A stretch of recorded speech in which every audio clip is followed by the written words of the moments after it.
On the night of Easter Saturday in 1920, a neuroscientist woke up from a dream which gave him a clue for an experiment that would help to resolve a long-standing neuroscience controversy: how nerves communicated with muscles.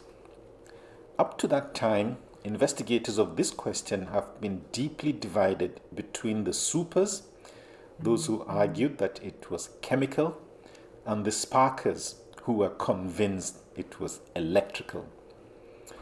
The dream the neuroscientist had gave him an idea of an experiment that would help to resolve the mystery. Still sleepy, he managed to scribble down his thoughts and went back to sleep.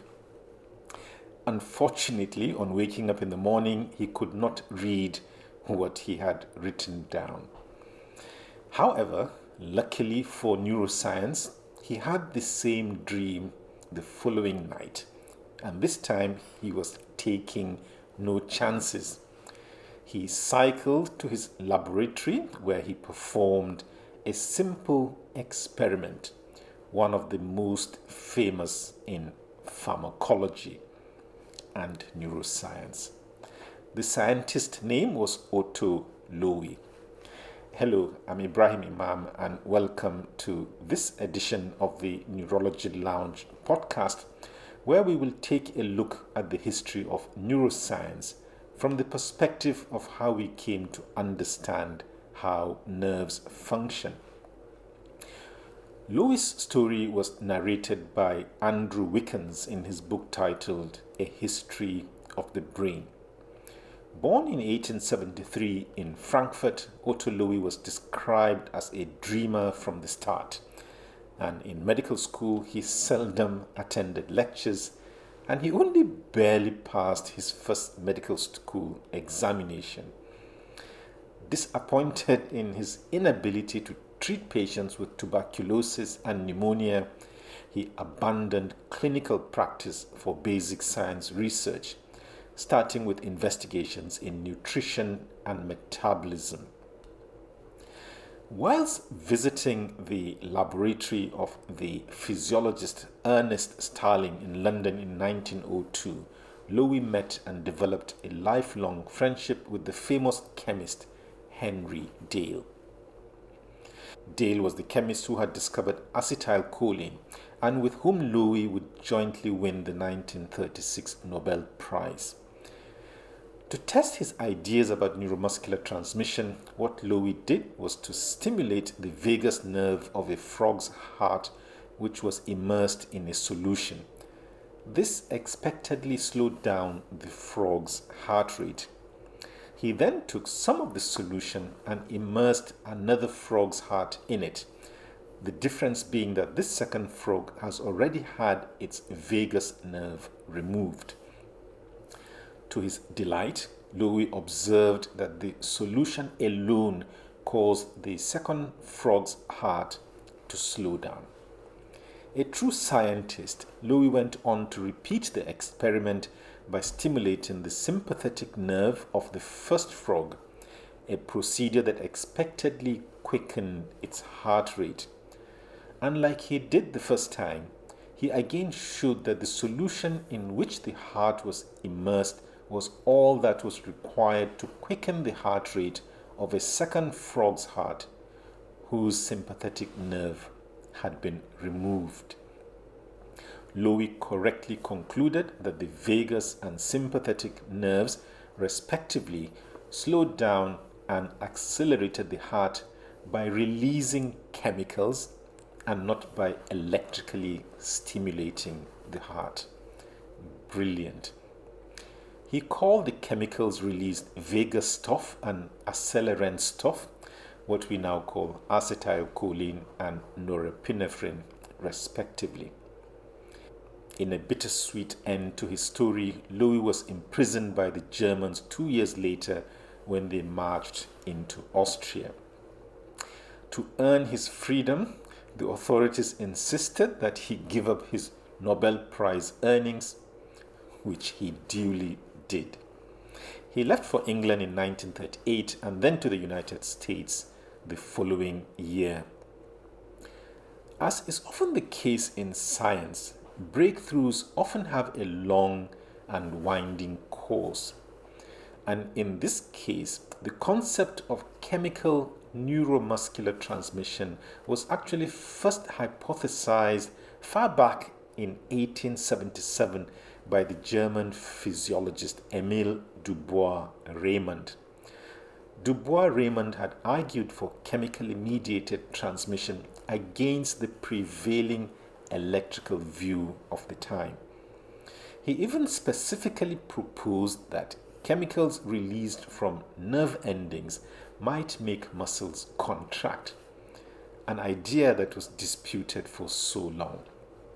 Just as the transmission between nerves and muscles is chemical, the same goes for transmission between nerve and nerve. And in both cases, the chemicals released, acetylcholine or norepinephrine, need to traverse a space. And between the nerves, this gap is called the synapse. And it took the brilliant mind of Charles Scott Sherrington to come up with this very snappy name.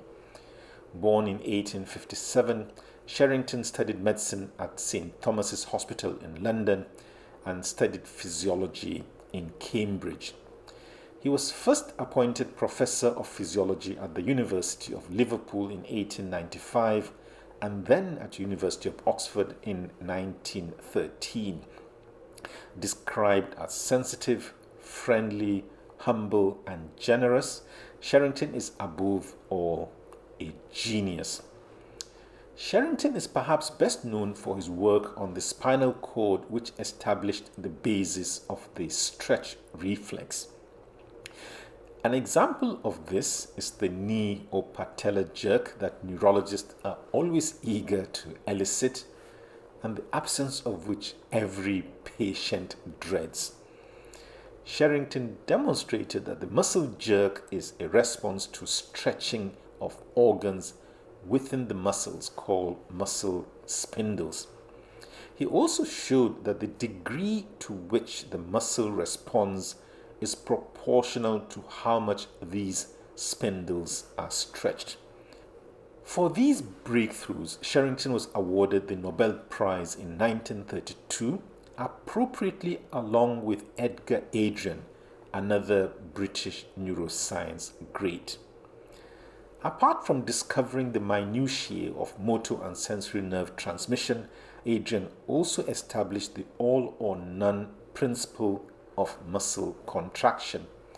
That is, a nerve will respond fully to any stimulus that crosses a certain threshold and not at all to what is called a subthreshold stimulus. Adrian also played a major role in promoting electroencephalography in neurological practice. Without controversy, however, the greatest breakthrough in the history of the brain is the establishment of the neuron doctrine. This was referred to by Andrew Wickens as one of the great moments when modern neuroscience can be said to have been born. The doctrine states that nerves are independent structures which are separate from but communicate with each other. And the feat of establishing this crucial concept was achieved by the Spaniard Santiago Ramon y Cajal. Wickens referred to Cajal as the father of modern neuroscience and as the finest neuroanatomist of the 19th century. These accolades are the more striking because Cajal came from the so-called backwaters of neuroscience at that time. In his biography of the man titled The Brain in Search of Itself, Benjamin Ehrlich wrote that Cajal studied the structure of neurons with devotion and even a kind of compassion, almost as though they were human beings. For a man who would make one of the most remarkable breakthroughs in neuroscience, it is interesting that Cajal displayed dismal academic performance and unruly behavior when he was in school. and he was punished most cruelly for this by his physician father. Indeed, by all accounts, Cajal was not a good student at all, skipping classes at will, disobeying his teachers, and just barely passing his examinations. On the other hand, he voraciously devoured the books he came across. Cajal's earliest exposure to medicine was when he accompanied his father to treat wounded soldiers of the September Revolution, the uprising against Queen Isabella. His father thought that battlefield surgery would serve as the perfect introduction to medicine for his son. Cajal later joined the Army Medical Corps and served in Cuba, an experience which he believed robbed him of his health, his career, and love. It was the acquisition of a microscope that served as a turning point for Cajal, who, with his excellent drawing skills, proceeded to document remarkable histological findings and eventually publishing a non-nervous system histology manual. His interest in the nervous system was fired when he discovered the staining technique developed by the Italian Camillo Golgi.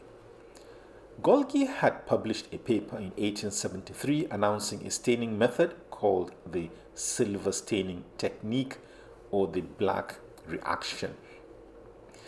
This new technique was able to demonstrate the different constituents of the neuron or the nervous system cell.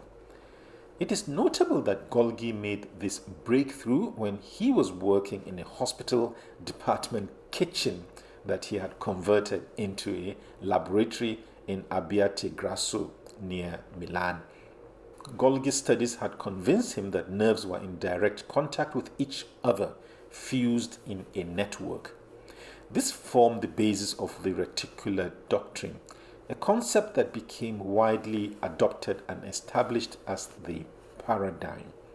Abandoning his study of other tissues to focus solely on the nervous system in 1888, Cajal announced that his black reaction studies of the nervous system would now become his only priority.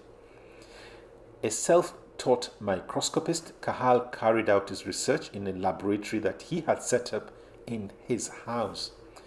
This was where he set out to improve the Golgi technique in his search for the independent nerve cell. And in the process, he devoted every waking moment to focusing on the images that he had observed. With his improved method, Cajal was able to see that nerves did not form a continuous network but were independent of each other. That is the neuron doctrine, which was in conflict with the reticular doctrine. And to promote his findings in the wider neuroscience world, he founded and translated his own journal, and he mailed copies to leading anatomists outside Spain. Furthermore, he joined the German Anatomical Society and attended its Berlin meeting in October 1889. This occasion marked a turning point for neuroscience because this was where Albrecht von Kolliker, one of the leading neuroscientists of the time, recognized Cajal's genius and the importance of the work he had carried out. With Kolliker's advocacy, the neuron doctrine became established and assured. The strength of mentors. The ultimate validation of the neuron doctrine, however, had to wait until 1953, when the neuroscientist Sanford Louis Palais demonstrated the ultrastructural details of the synapse in the nervous system. Although Golgi and Cajal shared the 1906 Nobel Prize, this turned out to be an acrimonious affair where Golgi tried to resurrect his net or reticular theory. According to Stanley Finger, author of the book Minds Behind the Brain, Golgi launched an attack on the theory championed by the man with whom he was sharing the honor. So far, we have been exploring the foundations of modern neuroscience. We now come to the more clinical dimension of our pioneers.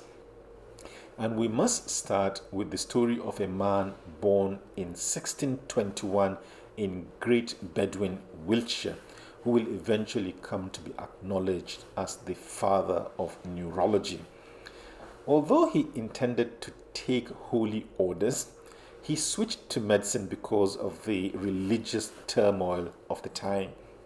He began his medical studies in 1638 at Oxford University at the age of 22.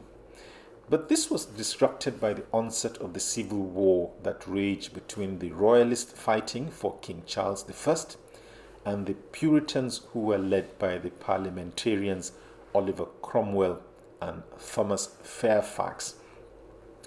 The man volunteered to serve in the army in 1644. But to join the army, he had to curtail his medical training, and he ended up only spending 6 months to obtain his medical degree. The man's name was Thomas Willis. Unfortunately, Willis was on the losing side because the king was defeated in 1646. The victor, Oliver Cromwell, ruled as a dictator until his death in 1658. He was succeeded by his son Richard, whose incompetence, however, set off a series of unfortunate events that ultimately led to the restoration of the royalty in 1660 with King Charles II. As an interesting aside, Cromwell's corpse was exhumed and executed as a traitor, and his head was impaled on a pole and put on public display. After graduating, Willis struggled to make a success of his medical practice because he was a man of poor means, less than attractive looks, an unsophisticated dressing style, and a stammer. He would nevertheless surmount these challenges to become the most popular doctor in England, eventually becoming physician to King Charles. His success was no doubt partly because he was a royalist, and the restoration served him very well as he was appointed the Sedleian Professor of Natural Philosophy in Oxford in the same year. It was during the 20 years that Willis practiced in Oxford under the rule of Cromwell that he undertook the research that was to earn him the coveted title of Father of Neurology. To do this, he had disregarded convention by teaching on chemical and experimental neurology rather than on Aristotle and the classics. In his book, History of British Neurology, F. Clifford Rose wrote that Willis developed an interest in neurology when he was performing autopsies during a fever epidemic. This was when he realized that the brain hitherto had not been accurately described. This, Rose said, prompted Willis to introduce the experimental approach to the study of the nervous system, which provided the foundations of modern neurology.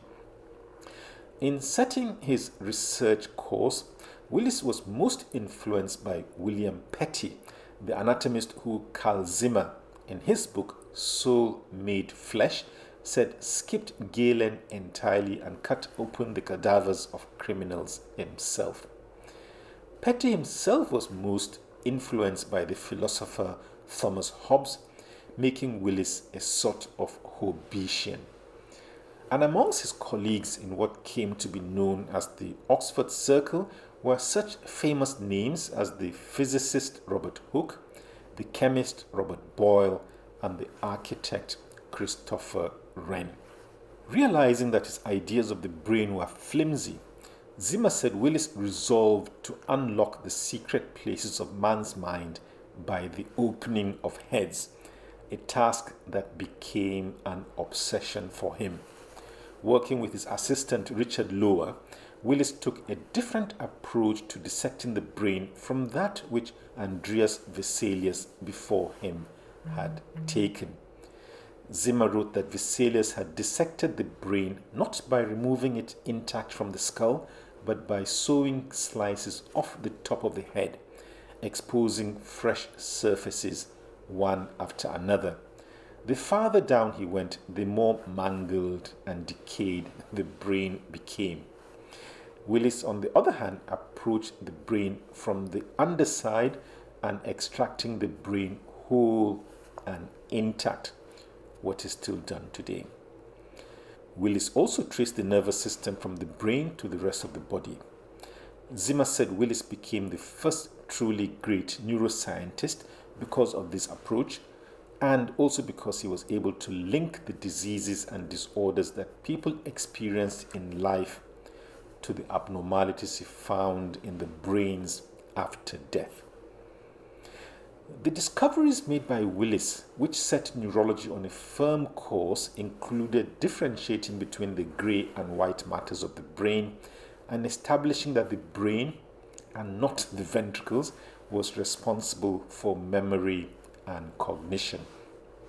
Willis also distinguished between the activities controlled by the cerebrum, which is the brain proper, from those carried out by the brainstem, such as controlling heart and lung function.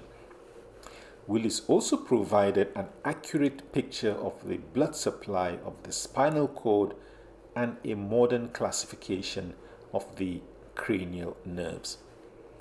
He also documented the first descriptions of bipolar disorder, narcolepsy, and myasthenia gravis, and he gave clear portrayals of migraine, epilepsy, and hysteria. Willis furthermore provided deep insights into other neurological disorders such as neurosyphilis, dementia, and encephalitis lethargica.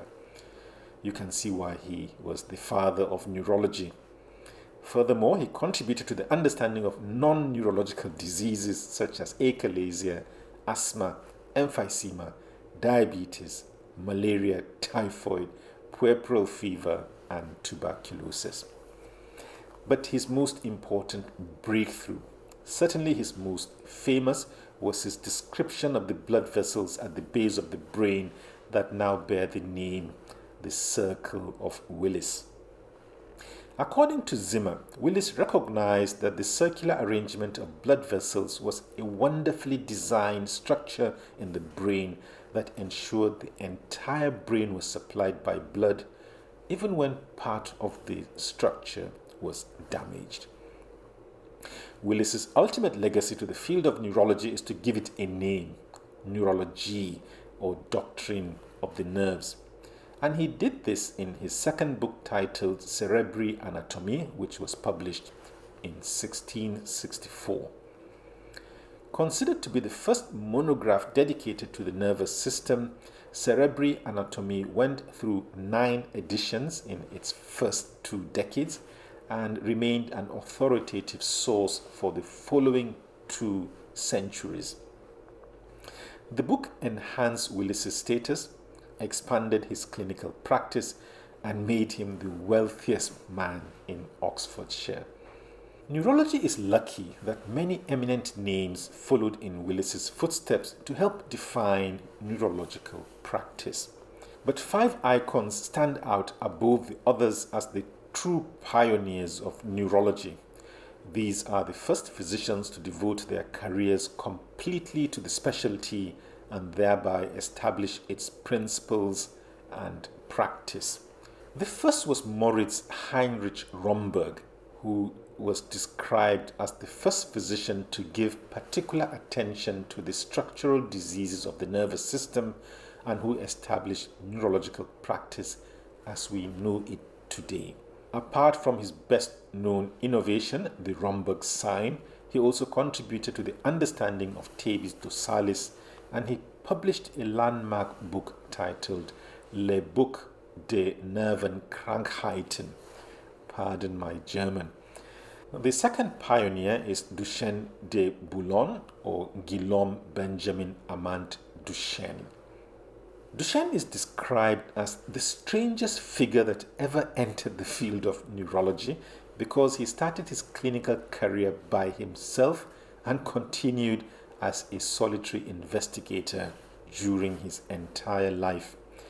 Duchenne made significant contributions to the descriptions of such disorders as progressive muscular atrophy, tabes dorsalis, and pseudo-hypertrophic paralysis, and he demonstrated that the anterior horns of the spinal cord are atrophied or wasted in poliomyelitis. Duchenne stimulated the development of neurology perhaps even more than Romberg because he initiated the great school of French neurology on which so many of our present concepts of neurological diseases are based.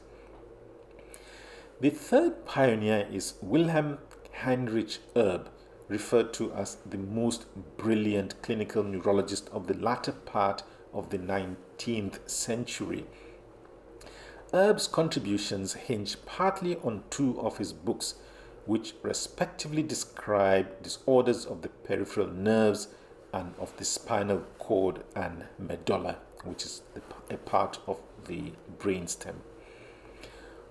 Erb also made contributions to the understanding of muscular dystrophies, myasthenia gravis, and juvenile progressive muscular atrophy, and he recognized the links between tabes dorsalis and syphilis. But it is thought that Erb's greatest contribution to neurology is his examination style, which was orderly and systematic, and which was most conducive to making a diagnosis. The fourth pioneer is the English physician John Hughlings Jackson. Widely acknowledged as the father of English neurology, Jackson's major contributions to neurology were his studies of temporal lobe epilepsy and aphasia. He, however, also made contributions to the understanding of chorea, headache, vertigo, optic neuritis, neurosyphilis, and cerebrovascular disorders. And apart from introducing the ophthalmoscope to neurological practice, Jackson also established the localization of motor function and thus made it possible for neurosurgery to develop. And we come to the fifth and arguably the most important of the five pioneers, and this is Jean-Martin Charcot. Considered the greatest neurologist of all time, Charcot's name is most readily associated with his contributions to the understanding of multiple sclerosis, Parkinson's disease, motor neuron disease, and Charcot-Marie Tooth disease, a hereditary peripheral neuropathy. But his contributions are much wider, including the understanding of cerebral hemorrhage, tabes dorsalis, and cerebral localization.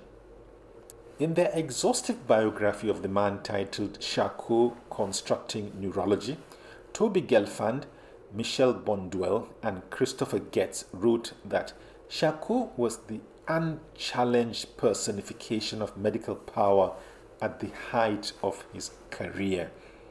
They added that by the mid-1880s, Charcot's fame had reached heights seldom equaled by any physician. They asserted that Charcot's strategy was to infuse the clinical and anatomical tradition with the advances of laboratory science as they applied to the nervous system. Indeed, they said the anatomo-clinical method served as the guiding principle of all Charcot's anatomical studies in neurology. Another key factor for Charcot's success was his distinctive teaching style. Gelfand and colleagues wrote that his reputation as a teacher drew upon particular skills and techniques, and these enabled him to become the best known clinical teacher of the late 19th century. It is interesting that they asserted that before Charcot, no systematic evaluation methodology existed, explaining that it was largely from his practice that the development of the modern neurological examination evolved. Although Charcot made major contributions to countless neurological disorders, his lasting legacy was tainted by his studies of hysteria. Gelfand and colleagues wrote that Charcot shifted from organic neurology to hysteria at a time when his creative energies for the former had been largely expended. After 1880, they said hysteria became central to his work as he embarked on new themes in a vastly expanded program on hysteria. The influence Charcot had on the study of hysteria is reflected by the number of his hysteric patients who attained fame, and these include Blanche Whitman, the so-called Queen of Hysterics, Justine Etcheverry, and Rosalie Leroux.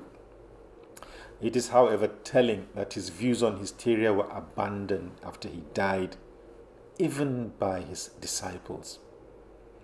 His studies of hysteria notwithstanding, Charcot remains the most important clinical neurologist in history. Thank you very much for watching or listening to this podcast. If you found it interesting or enlightening, why not click on the like button? Or better still, why not subscribe to the YouTube or Spotify channels so that you don't miss future episodes? And whilst waiting for the next episode, why not check out my book titled Surfing the Brain? And you might also want to surf my website called Neuro Checklist. Thank you very much for your time.